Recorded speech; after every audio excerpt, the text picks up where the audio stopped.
Well, welcome back. Our next clinician is from the Piedmont Division from Atlanta, Georgia. What can I say about Perry Lamb? I've known him for about 20 some years, working with him on the National Train Show, seeing his layout, and strangely enough, even a convention roommate from time to time. Perry today is going to share his clinic on military flat car loads. He's a lifelong model railroader and military modeler and will show us the ways to model those loads. In the daytime, he is a technical support engineer in the healthcare field and a former paramedic. Let's welcome Perry Lamb.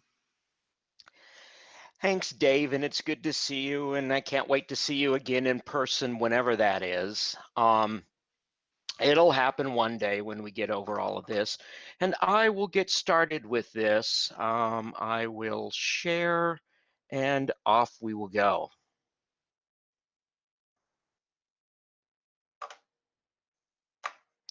And we will turn this into a slideshow.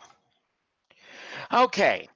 As Dave pointed out, this clinic is modeling 89-foot flat car military loads for your model railroad.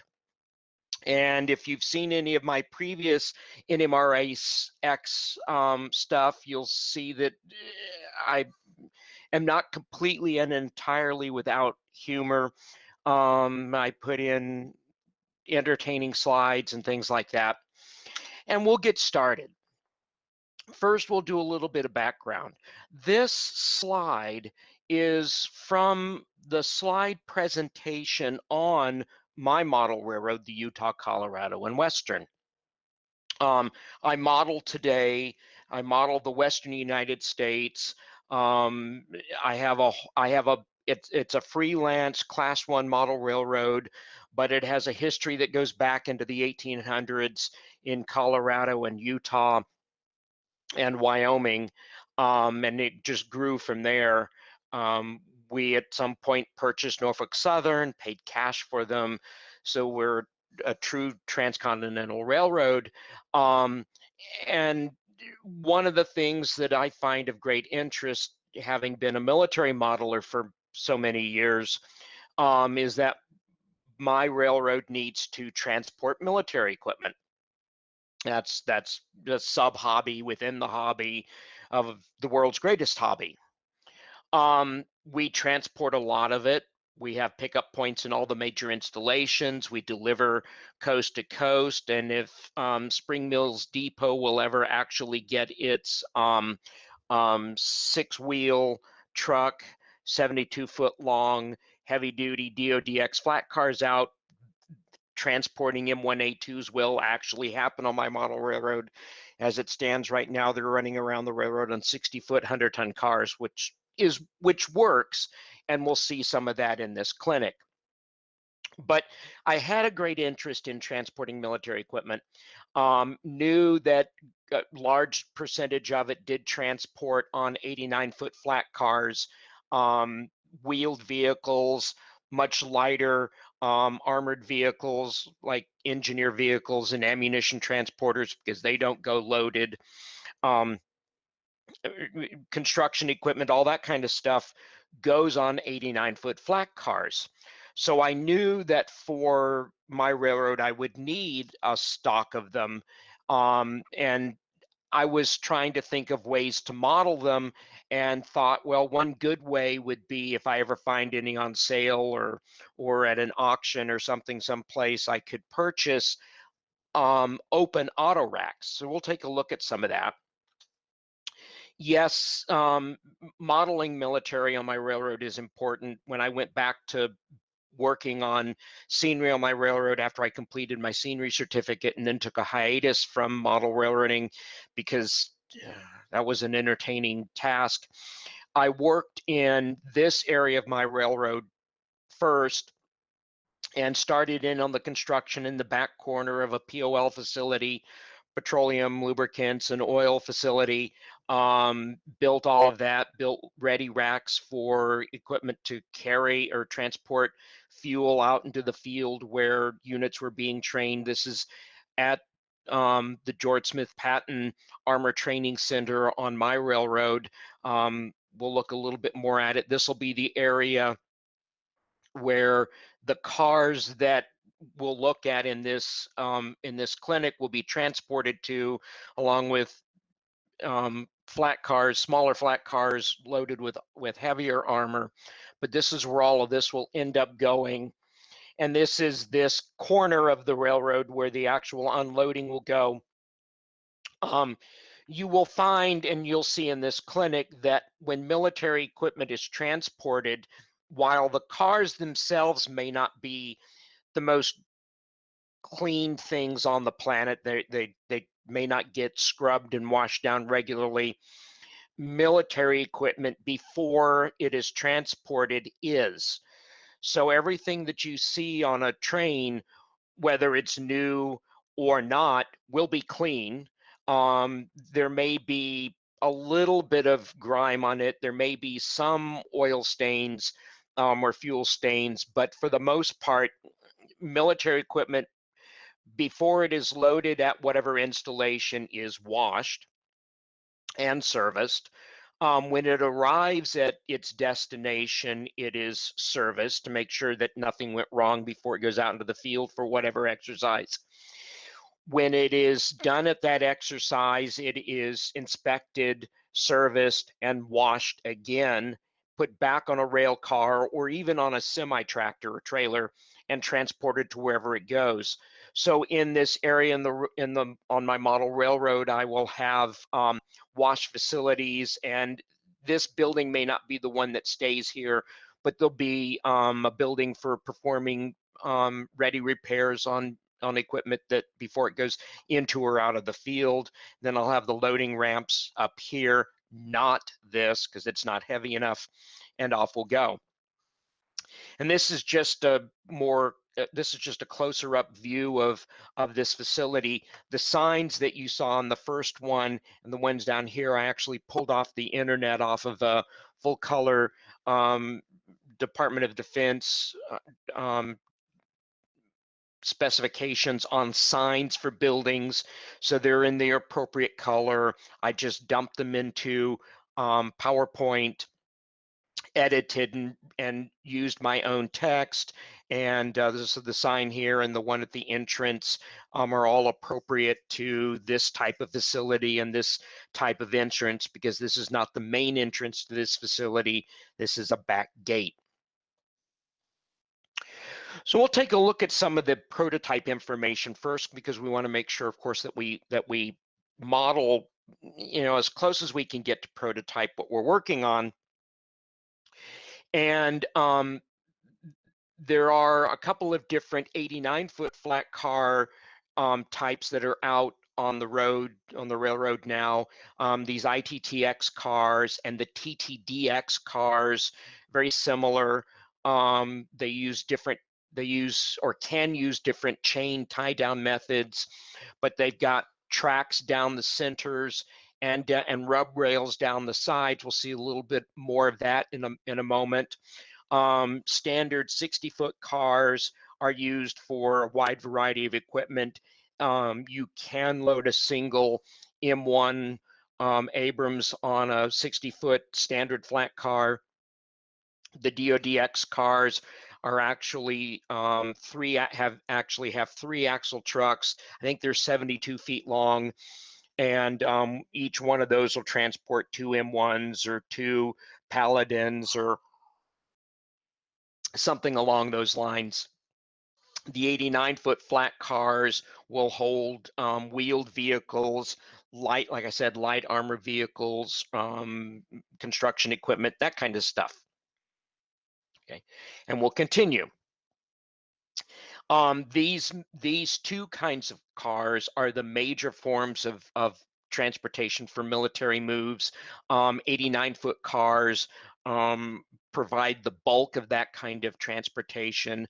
The 60-foot cars transport somewhat less of it and more of other sorts of things, but 89-foot flat cars are used to a great degree by DoD for transporting its equipment.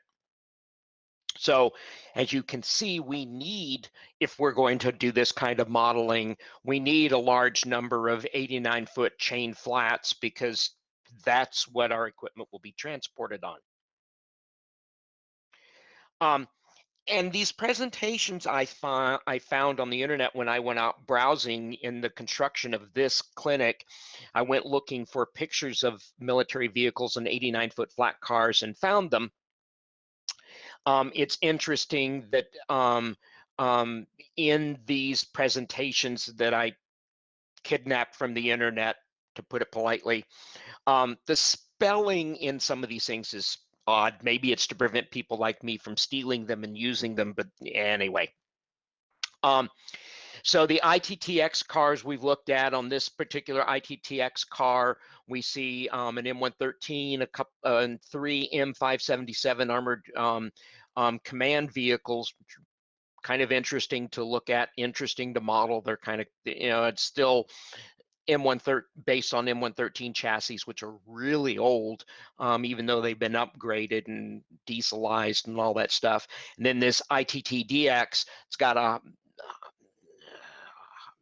an armored Hummer on it, and it looks like a good size Oshkosh at the front end of it. Not sure what what the vehicle is in the middle. It may be a PLS. It almost looks like it's a PLS, a trailer for hauling heavy equipment. And then this actually may be one of the PLS palletized loading system tractors. And then there is a third version, these TPDX cars that are coming out. And we'll look at that in a moment because that's important to kind of the basis behind my clinic. These new cars, 286,000 pound gross capacity. They are built with pop-up container pedestals because the U.S. military has its own container specifications in addition to general 20-foot containers. They also have much shorter containers that can get pinned together to form something that's the equivalent of a 20-foot container, but they're each unique and each independent. 10-foot ones can get paired together, 5-foot ones get get paired together or grouped together as well, and those ones form the equivalent of a 20-foot container.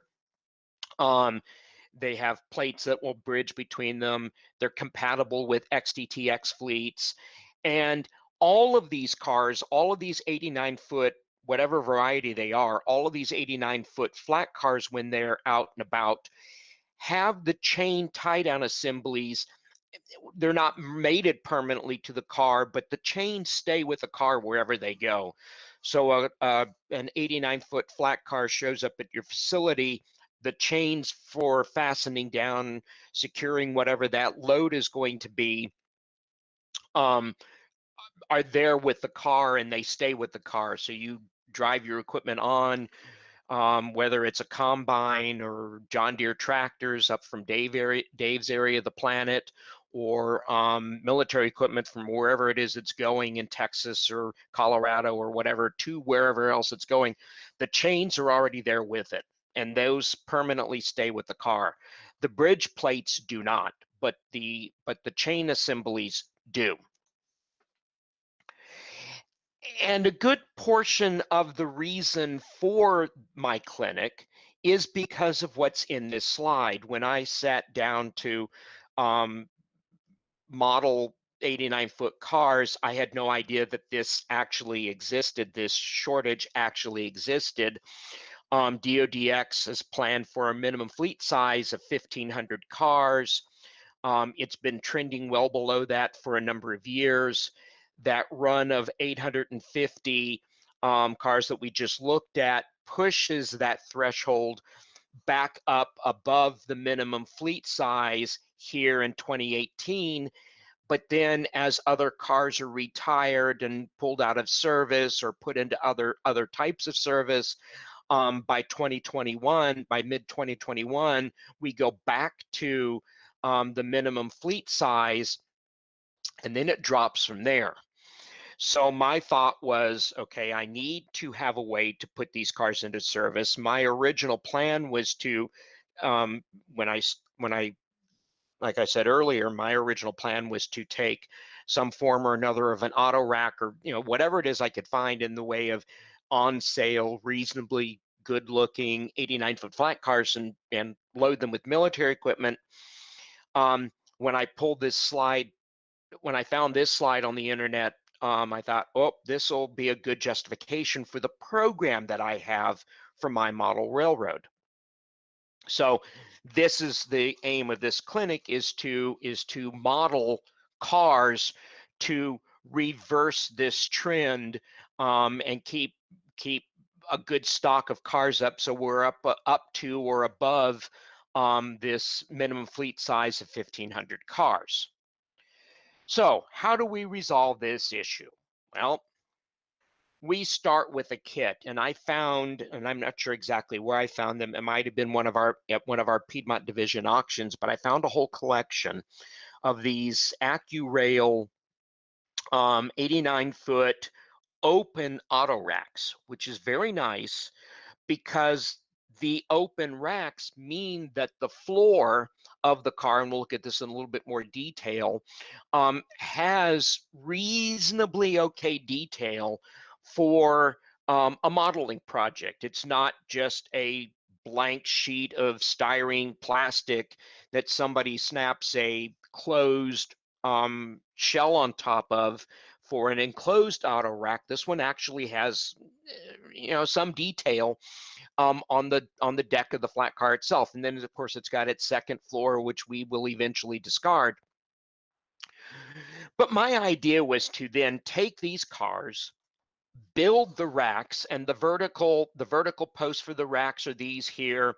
The back side of each of these vertical racks has a gusset plate on it. And then, so you mount this vertical piece in the holes along here on the side of the car. And then you take the front gussets and attach them to the front of it.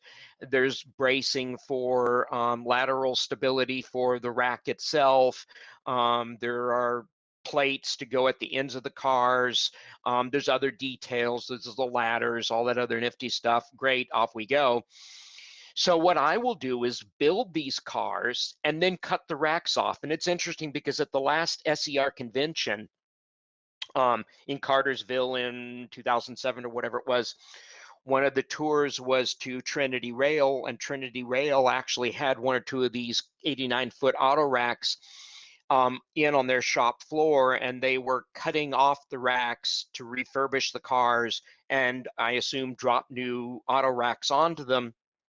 I thought, well, that'll be cool. That's exactly what I will do. I will cut the racks off, build the racks, cut the racks off, put these cars, make any repairs or anything that needs to be done to tune up the flat cars themselves, put them back in service on my railroad, and off they'll go. So that's what I did. Oh, and we'll look at the flat car deck in a little bit of detail. Okay, this is, I mean, obviously there aren't rub rails here, but we can live without that. But there is a reasonable simulation of the tie down areas down here in the center of the car where we can attach chains. It's a steel deck, so that's fine, because the varieties of these cars either have wood or steel decks, and this one's got a steel deck, so I'm happy with that. So, based on the concept that we do kind of have to compromise, and I really can't afford to buy 10 or 15 Athearn Genesis 89-foot flat cars, I will live with this. So, sat down and built the car. Here are the vertical racks attached to it. I haven't put on the front gusset plates yet, but they go on there. In order to keep them up and vertical, I use the upper floor in here to just hold everything in place temporarily. Got the racks built. It looks good so far, and we continue. And we cut the racks off. Well, wonderful news to see. The pins on these, and here's where the back gusset plate is, that's actually part of the vertical frame. Here's the vertical frame itself, and then there's that front gusset plate. But these vertical posts don't actually completely fill the holes in here. So even when you cut these off and then trim them down even closer, you still have holes in the deck of the flat car. Yep, that's not good. So, but we, we got this part down. We filed it down. We've gotten out a sanding stick from Sally's Beauty Supply, and we've kind of trimmed it up a little bit. We've gone off to the other side, and we've now trimmed the rest of that down. We've used Squadron White. I used Squadron White putty to finish filling in the little bits of divots that were left from those posts that didn't actually fill their holes like they were supposed to. So I decided that for future events, for future versions of this car, that mistake number one was actually building the racks. Not going to do that again. I am simply just going to fill in the holes with the Squadron putty, let it dry, get out a sanding stick, sand it down so it looks like it's been cut off and cut off with a cutting torch, ground down with a grinder, and left the way it is, because it's much too much work to build the racks, cut them off, and have to refill everything and treat the deck anyway. It's just not worth it. Okay. Next part of this process is these AccuRail kits have pin-mounted couplers. Pin-mounted couplers are no way to mount trucks on a car, especially in HO scale. We got this nifty little boss in here. It's got a nice big hole in it. We have these plastic pins that come as part of the car kit. You put on the bolsters. You put in the parts that for the draft gear here and here, and then you pin the trucks in place. Nope, not going to happen. So we take a piece of sprue left over from the rest of the construction process. Here's this Squadron putty that I mentioned earlier. We sand down the piece of sprue so that it fits the inside of the hole where the pins would go. We glue it in place with liquid styrene cement. I use Tamiya cement. I really like it. We let that dry. We file it down nice and neat.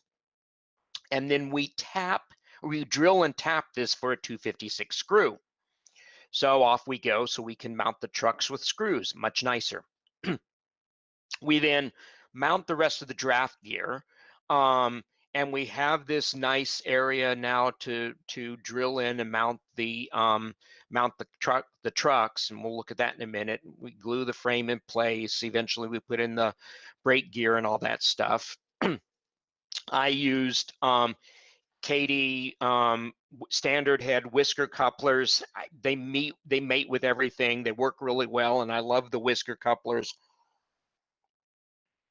And they worked really well in this environment, in the draft gear on those cars. So that's fine. And then we attach the trucks with 256 screws from wherever it was I got them from. And I used, and I've thought about it now, and they're probably actually 33-inch wheels instead of 36-inch wheels, but I use Intermountain wheels and Kadee couplers on all of my equipment. I just find that that I get much better performance that way. And whatever it is you use, standardizing on something is a good idea. I like the Kadee couplers, and I like Intermountain wheel sets, so I buy them by the hundreds, and off we go. Okay. Then we go back to patching out this car and making whatever repairs that needed to be made to the car when it was, when it came in for service. I installed new lubrication plates or diagrams. I have custom decals for my railroad, the Utah, Colorado, and Western.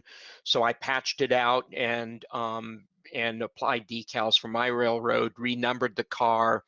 Smokebox Graphics makes these really nifty, really reflective conspicuosity marks that the DOT specifies for railroad cars. It's interesting.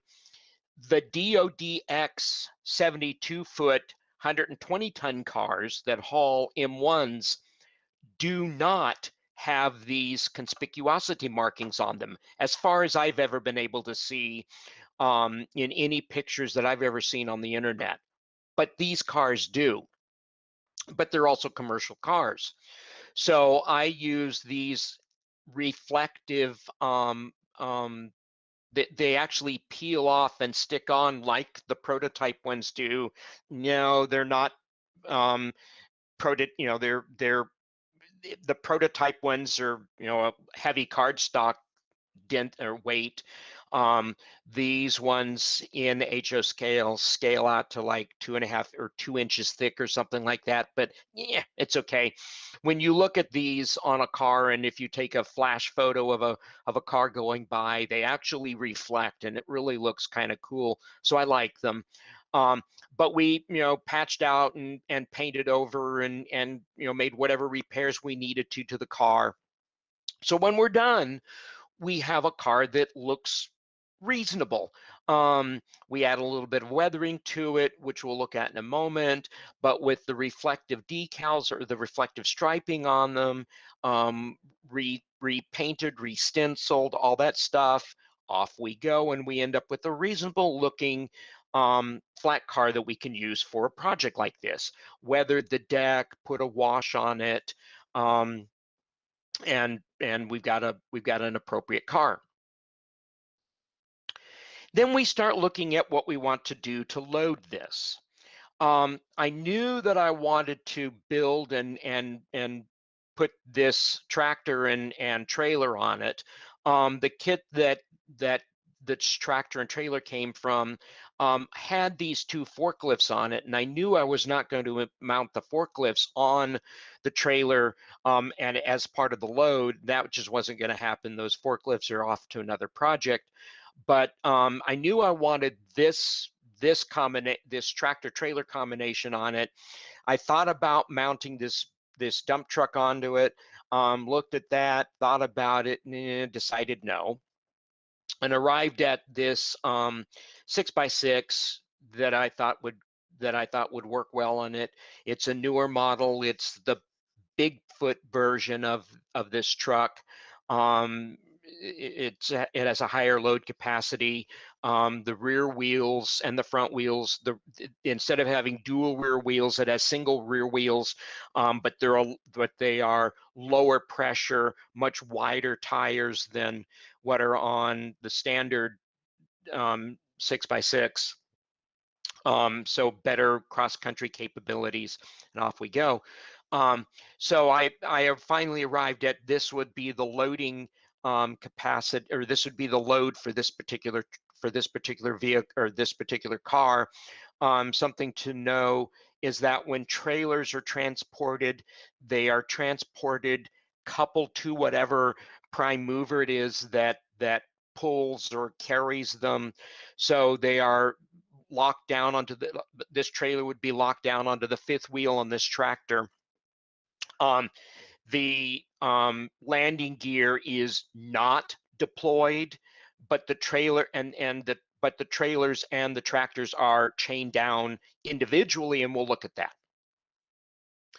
So we'll take a brief look at the tractor itself. As noted previously in this clinic, I'm also a military modeler. I like military equipment. I've modeled a great deal of it. Hand painting or airbrush painting in 1/35th scale. Camouflage on equipment is fun. So this one I painted. We haven't gotten to that point yet on this tractor. We'll look at, or this truck. We'll look at that briefly, but build the rest of the equipment for it. Fold the mirrors and their braces in because they don't transport with the mirrors out. Too susceptible to damage. So build this truck, fold its mirrors in. And then we set out to paint this truck. We get the truck hand painted with the current U.S. Army scheme for not desert equipment. And there are about 30 different colors of tan, but there's only a selection. There is a select collection of federal standard paint chips for the green equipment. They're supposed to be for the tan equipment, but it seems like it never stays. The trailer bed, I started in with a very light weathering on. And when I was done, we'll see that in a minute, I ended up weathering it just a little bit because it wouldn't be completely stark clean, because trailer beds are really abused. And we'll look at that in a minute. But here's the truck and tractor after their flat coats, almost ready to be secured to the to the rail car.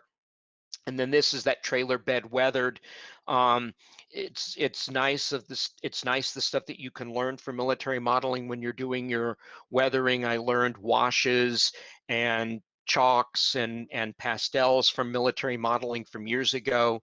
When I sat down to start working on military equipment for the railroad now, I went back and looked at current techniques for washes and colors and stuff like that for military equipment, and I've changed my wash to the Tamiya washes, and that's what makes the individual boards and the individual plates on the trailers pop out, is the wash that settles down, very thin wash of enamel paint that settles down into the cracks in the deck up here and makes the rest of it pop out.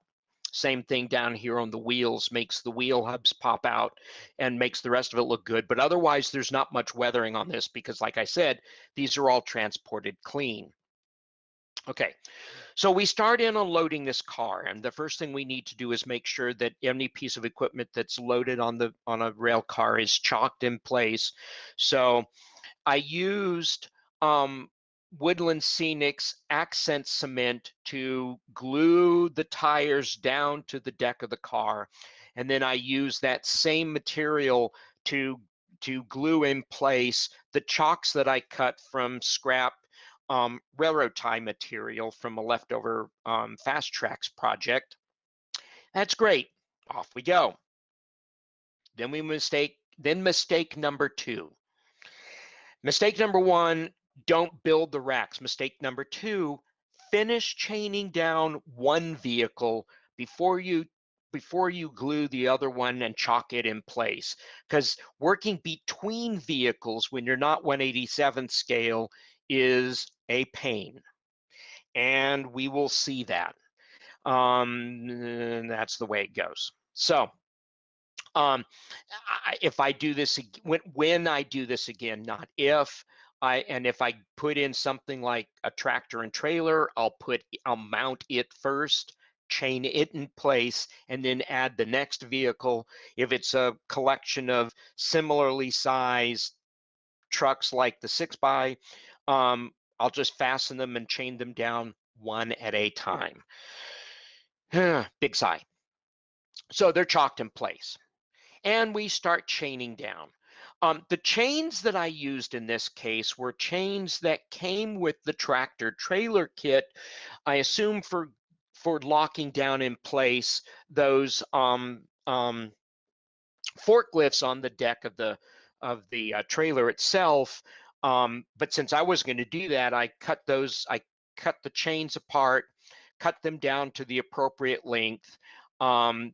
They have to go in, and you can read the Department of Defense guidelines for chaining down equipment. Those field manuals are on the internet. You can search them out in Google. I've got them downloaded on my computer, and I can read them. And we do make compromises when we're modeling, but we can get there. So chain the first one down. Since then, I've purchased chains from Akeem Models. They do really nice etched metal tie downs, and that's what I'm going to use for my future projects. But for this one, I started with these ones that came with that kit. Then you add the cross chains. You don't want the vehicle to move forward and backwards. You don't want it to move side to side. So they're bolted down. They're chained in place to prevent movement in both directions. Then the problem starts. This is why you don't glue everything in place all at once, because working between vehicles when you're not 1/87th scale is not really entertaining.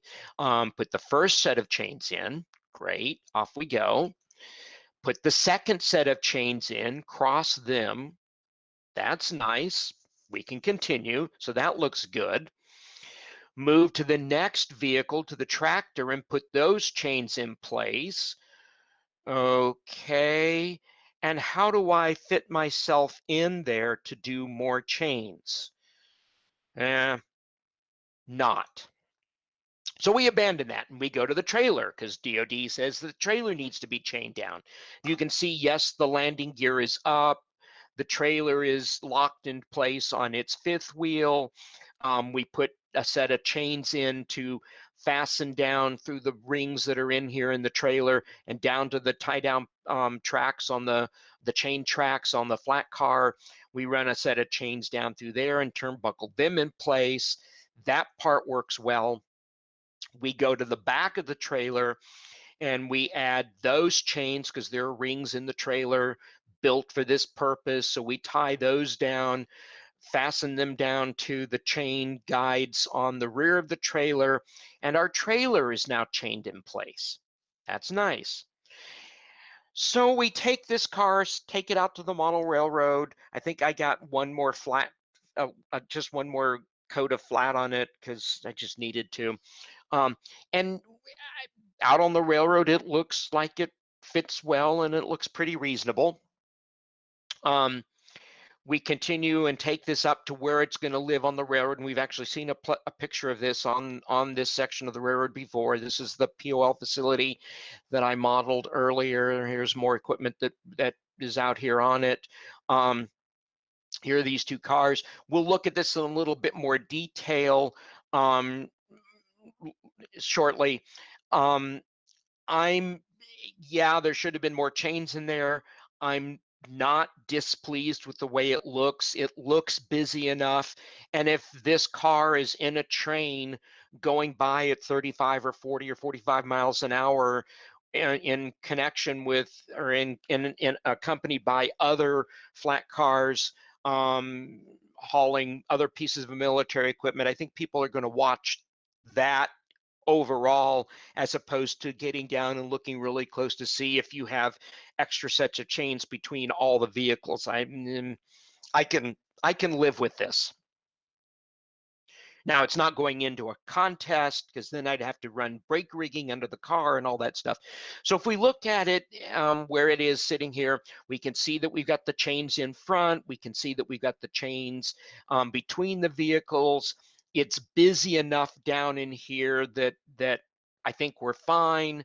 The vehicles are relatively clean because, as we know, military equipment is shipped clean and serviced, so that's all fine. We get a little bit better view of it, looking more pointedly at the space between the vehicles. That's fine. It's kind of hard to tell, but the chains are actually here. You can see them in here when you look at it. If we move down a little bit to get in the entire truck and tractor or truck and trailer, we can see that we can see the chains back down here. You can see a hint of the chains in here. We can see the reflective striping down the side of the car, all of that nifty stuff. From a distance, standing in the parking lot of the guard house at this entrance gate, we can look across here at about the distance where somebody standing on the side of my model railroad would look at a car like this, granted not quite at the same eye level, but down at eye level, and it looks like a reasonably it looks like a reasonable load. So I can live with the load the way it looks, just like this. So I'm pretty happy with it. And if we get closer to the track, but not on railroad property, we can see the chains clearly at the end of the trailer, and we can see a little bit better the chains down here. Here's where the chains are at the front of the trailer here, and we can see the remnants of the chains up here between the two vehicles. We can see other equipment in the back. I've forgotten where this set of U.S. Army tank cars came from. I think Athearn maybe, or maybe Walthers. These are probably Walthers cars. But we've got, we've got a good facility. We've got weathered track. We have ballasted track. We've got nice looking cars, and stuff appropriately chained down. And we have kind of an overall view of the entire car sitting here in its environment at the training facility, ready to be unloaded, and the equipment taken out to whatever exercise that it's supposed to be here for. I thank you for watching my clinic. If there are questions, I suspect Dave has been recording them. If not, we'll talk about whatever else that comes to mind. This was brought to you by SERX, the really great folks at NMRAX, who do a really great job of pulling all this together despite technical difficulties, and Shadow the Super Sheltie, who is my constant companion when I'm working on my model railroad. He loves to help, and he loves to smile too. Thank you very much, folks. I appreciate it.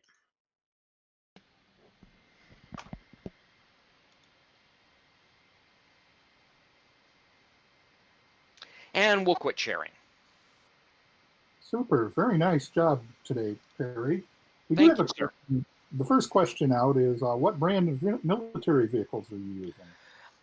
Those were all, those ones were from the old Roco line.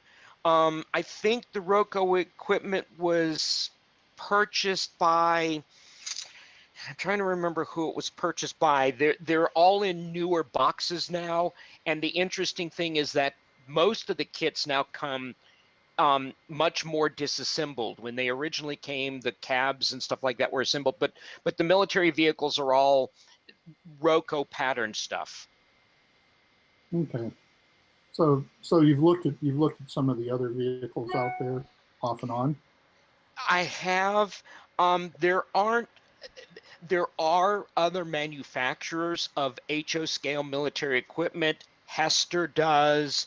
There are a couple more. A number of them. There's a couple more from Europe. Most of them produce Australian, Austrian, Swiss, German, English equipment. Roco tends to be the one that produces the most U.S. equipment. They also produce European equipment.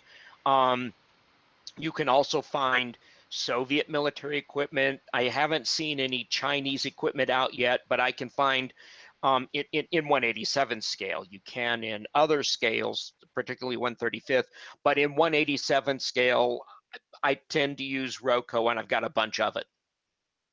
Okay, you mentioned the Spring Hill, or the Spring Mills. Spring Mills Depot, yes. Spring Mills Depot. Have you thought about scratch building any of those flat cars, or are you holding out hope? I'm holding out hope. If that doesn't work, I'm going to scratch build the frames out of brass.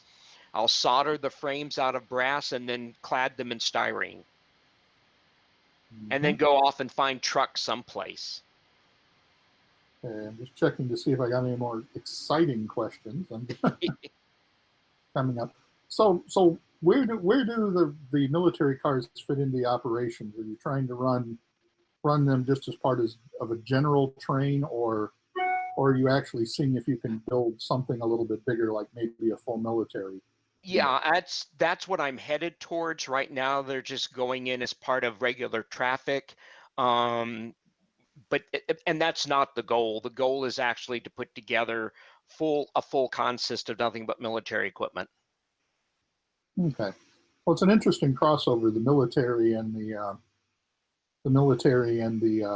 model railroad kinds of things. What kinds of things can you share from the military modeler side that might be interesting to model railroad? Well, the first thing that I found when I got back into model railroading was weathering, because military modelers have been weathering their equipment since the 70s. All in an effort to make it look good. Now the techniques have obviously changed. that and add-on accessories, so the kinds of things that are now, say, 3D printed by someone like Shapeways, stuff like that has existed in the military modeling market, obviously in larger scales, for years. I mean, literally for years. Cast resin, styrene kits, not so much 3D printed until more recently. But the weathering part is what interested me.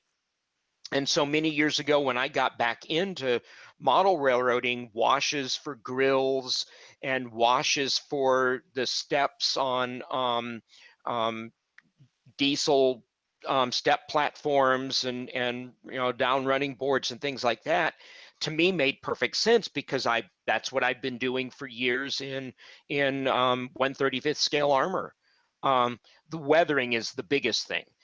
I think people have made great strides in weathering progress and techniques in HO scale and in scale in recent years, very recent years. I've started in pre-finishing, pre-shading brick and pre-shading roof material from techniques in military modeling. You apply a solid flat black coat to something first, and then highlight that with an airbrush with white in areas that would be more exposed to sun and therefore more exposed to fading. And then you apply very light coats of whatever the finish color is for your for the paint for a building, or the sides of a building, or the roof of a building, or a large freight car that you might be building. So you get realistic and varying shades of what the final finish color would be, and then washes and layers and layers of whatever your favorite weathering material is, whether it's pastels or chalks or something else, airbrush paint. I've noticed one of the things I get to watch today rather than moderate is over on one of the other rooms, there's a discussion of AK interactive weathering pencils, and I think that's going to be a really interesting one. Yes. Yep. So the military modelers definitely are showing us the way in weathering, I think, in a lot of cases. Yeah, I think so, and it's not that I want to discriminate or take down railroad modelers, because I'm one of them. I just if we can draw from each other, if you subscribe to Model Railroader Video Plus, and David Pop will be on at some point today, that video series has videos from Aaron Skinner, who is primarily not a model railroader, but he's pulling into model railroading painting techniques like pre-shading and pre-highlighting pieces of equipment, so that your overall paint job looks better. And if we can learn from each other, life is much nicer. Okay, just out of curiosity, just got another question. Are most of the TTX cars built by TTX or by somebody else, like Trinity Rail or Gunderson? Yeah, they're all built by somebody else, Gunderson and Trinity, and I need to go look. I would like to go hunt up who's actually building those TIGX cars, because they're new. Obviously, they've only been, the 850 of them were built in 2018, so those are going to be relatively new. I'd like to go out and look at those and see who built them. But there are people who build them, but they're not being built by TTX specifically. TTX just owns and then leases them out to whoever is part of the TTX pool. Okay, and because I'm curious, what's going on? What's new and next on the Utah, Colorado, and Western? What are you working on? I think I am next going to finish the interior for a railroad depot that's in the area where I've been working on scenery recently. And then I'm going to go back around to where we saw at the beginning of the clinic, the rest of my military installation, because it's been sitting there dormant for a couple of years, and I'd like to finish it, get it in and in place, so these cars actually have some place to go. Okay, well, that's cool. Any other questions while I'm looking over the three screens I'm looking at to see if anybody wants to ask another question?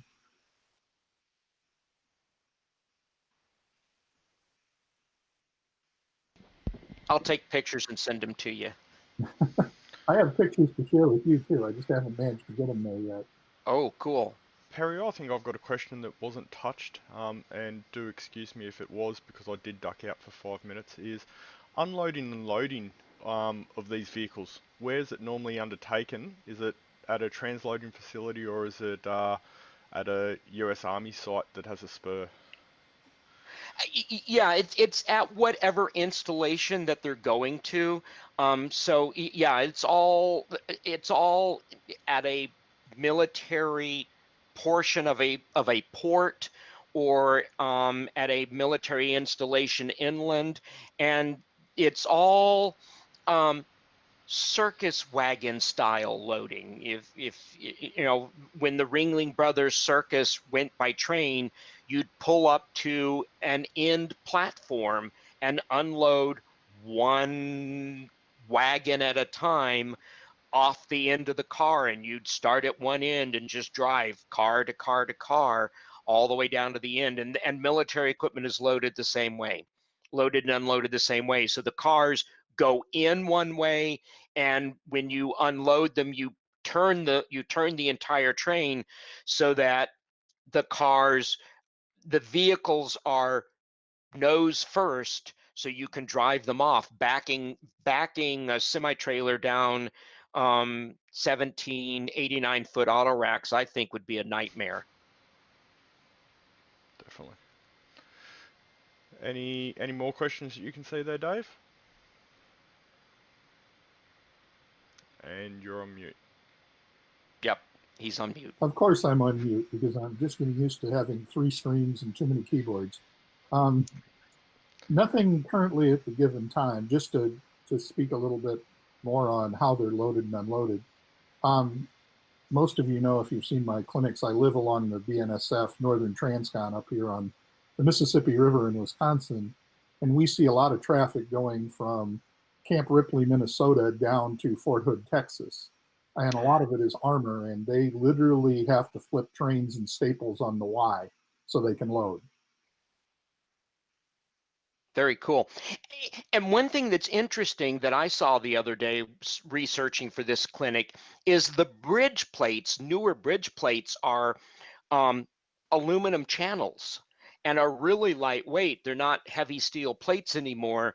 So one soldier had one picked up, and he was holding it up about this high and walking from one car to the next one to drop it down at the onto the loading ramp, the big concrete loading ramp. But I was amazed at how light the thing appeared. Super, super. Well, thank you, Perry. I think Yes, sir. I'm just going to double check to make sure that we don't have any more questions. I think I see everything that's out there and we've asked, so. Okay. Always Have fun. an excellent day, sir, and I will see you later, I am quite certain. Yeah, well, I'm sure. Okay. Thanks, Perry. Thanks, Brad. Dave, just before we